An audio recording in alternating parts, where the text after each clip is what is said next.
मेरी शादी को ना 13 साल हो गए हैं। माशाल्लाह। हाँ, तो मुझे ना वो आहिस्ता आहिस्ता कभी कभी किसी डॉक्टर को दिखाया, कभी किसी डॉक्टर को, कोई डॉक्टर कहता है आपको मैदे का मसला है, कोई वो सारे टेस्ट भी करवाए हैं तो उनमें कुछ नहीं आता। तो इसका शादी से क्या ताल्लुक है नफीसा? डॉक्टर के पास तो मुझे समझ नहीं आती। मुझे ये है, मैं अगर हाथ धोऊं ना हाँ। तो मैं हाथ धोती गिनना शुरू हो जाती हूँ। वाह वाह वाह वाह वाह। अगर मैं मुंह धोऊं तो वो मैं गिनती अच्छा, ये गिनना गिनती शुरू हो कहाँ तक जाती गिनती हूँ। हो, फिर खत्म कहाँ तक होती है? अच्छा, इसका भी ताल्लुक 13 साल की शादी से है?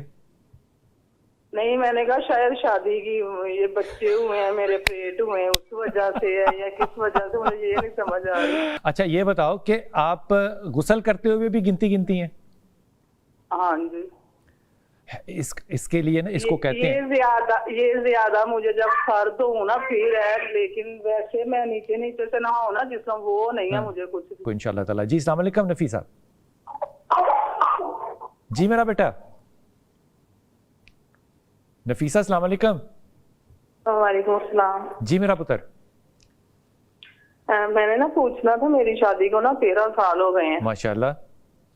हाँ, तो मुझे ना वो आहिस्ता आहिस्ता कभी कभी किसी डॉक्टर को दिखाया, कभी किसी डॉक्टर को, कोई डॉक्टर कहता है आपको मैदे का मसला है, कोई वो सारे टेस्ट भी करवाए हैं तो उनमें कुछ नहीं आता। तो इसका शादी से क्या ताल्लुक है नफीसा? तो मुझे ये है कि 13 साल की जो शादी है इसका इससे मैदे से क्या ताल्लुक है, मुझे ये बताओ।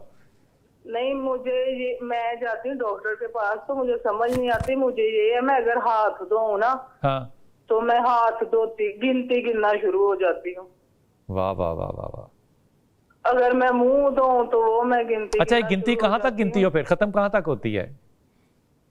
पर कभी 1 2 3 4 ये, फिर 3 4 5 ये, फिर 100 से शुरू कर देती। मुझे ये समझ नहीं आती ये क्यों मेरे साथ हो रहा है। अच्छा, इसका भी ताल्लुक 13 साल की शादी से है? नहीं, मैंने कहा शायद शादी की ये बच्चे हुए हैं, मेरे पेट हुए हैं, उस वजह से है या किस वजह से, मुझे ये नहीं समझ आ रही। नफीसा, कितने बच्चे हैं आपके माशाल्लाह? मेरे 3। माशाल्लाह। और मियाँ क्या करते हैं?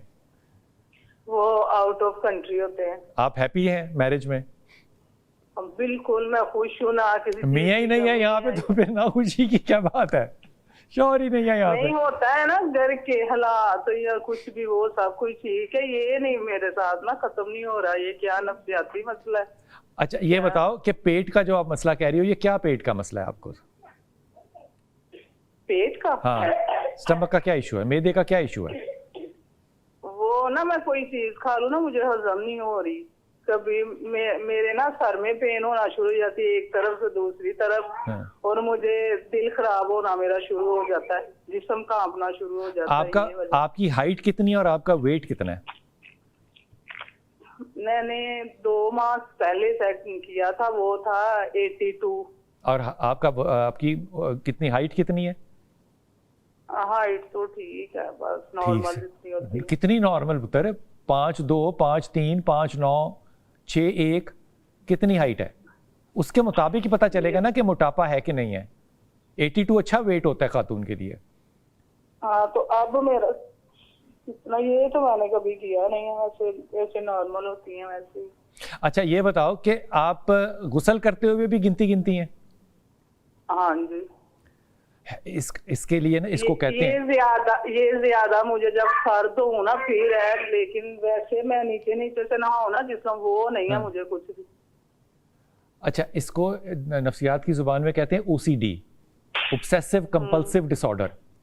तो ये सबको होता है वैसे, मुझसे बड़ा सफाई से मुझे बड़ा ऑब्सेसिव कंपल्सिव डिसऑर्डर थोड़ा थोड़ा सबको ही होता है। लेकिन अगर एक एक्सटेंट से वो बढ़ जाए तो फिर आपको साइकियाट्रिस्ट से मिलना चाहिए। पहली बात तो ये। दूसरी बात ये कि आपका वेट ज़्यादा है। वो वेट ज़्यादा होने की वजह से जाहिर है फैट जो है वो लिवर पे भी चढ़ता है, फैटी लिवर जिसको कहते हैं, और ये बड़ा कॉमन है पाकिस्तान के अंदर, सारी दुनिया में कॉमन है। लेकिन जो हजम नहीं होता, दिल नहीं करता, मोस्ट प्रॉबली अगर बाकी सारे टेस्ट ठीक हैं, लिवर फंक्शन टेस्ट ठीक हैं, तो फिर ज़्यादा जो गुमान जाता है वो तजाबियत की तरफ जाता है कि आपकी बॉडी में तजाबियत लिवर में ज़्यादा है। डॉक्टर साहबा की बात सुनिएगा, फ़ोन बंद कर दे और टेलीविज़न पे बात सुननी है आपने। डॉक्टर साहबा, अच्छा, ये OCD की पेशेंट ऑफ OCD आपने बिल्कुल सही डायग्नोस किया। अब उसके लिए कि सबसे पहले ये अपना डाइट प्लान चेंज करें, ये अपने खुराक में सब्जियां और फल शामिल करें ज़्यादा, गोश्त कम से कम खाएं और छान वाले आटे की रोटी खाएं और वही वाला जो पहले मैंने डाइट प्लान दिया उस डाइट प्लान पे आ जाएं एक बार। डॉक्टर साहब कहवा एक दफ़ा फिर बता दें, ये बड़ा इंपॉर्टेंट था कि कहवा कौन सा पिए। कहवा इनके लिए भी स्टमक वाला कहवा है जो सौंफ के साथ है, सौंफ एक चम्मच दालचीनी और पुदीना 2-4 पत्ते, हाँ जी, बॉईल करें हाँ और जी, पिएं। इनको वैसे भी मजेदार चीज़ है। हाँ जी, ये बहुत हेल्दी है, ये सबको वैसे भी पीना चाहिए, ठीक है ना। ये एंटीऑक्सीडेंट है और डिटॉक्स करता है बॉडी को वैसे भी। अच्छा, तो ये जो OCD के पेशेंट हैं, इसके अलावा भी जितने भी नफ्सियाती मसाइल आ जाते हैं इंसान को, इसकी बहुत सारी रीज़न्स होती हैं। एक तो इनका यकीनन इनका जो है ना खाने पीने का जो मामला है, चूँकि हमारी इतनी शॉर्ट सी कॉल थी उसमें हम पूछ नहीं सके कि आप क्या खाती हैं।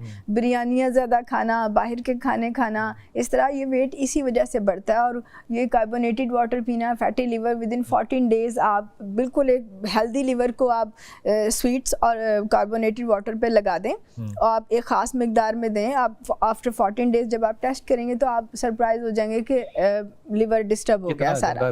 हाँ जी, उसका साथ। तो अब ये है कि ये सब चीज़ें पहले ये छोड़ें। दूसरा ये कि दिन में ये 3 मरतबा सूरत रहमान सुने। सूरत रहमान शुमाल की तरफ रुख करके बैठें। शुमाल से मुराद नॉर्थ की तरफ रुख करके बैठें। सूरत रहमान सुने कारी बासित साहब की आवाज़ में, वो सुने और नीले रंग की रोशनी का मुराकबा करें।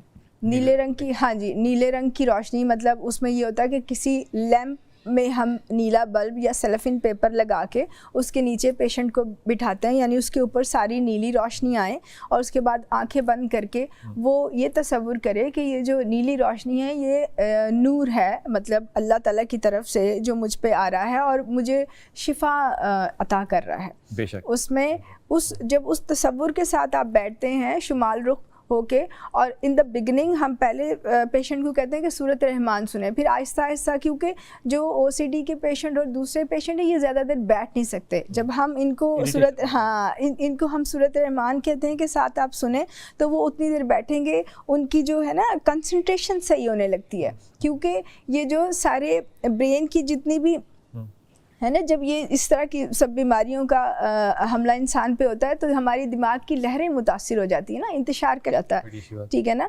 तो अब वो उस इंतशार को ठीक करने का सबसे बेहतरीन तरीका है कि मुराकबा किया जाए।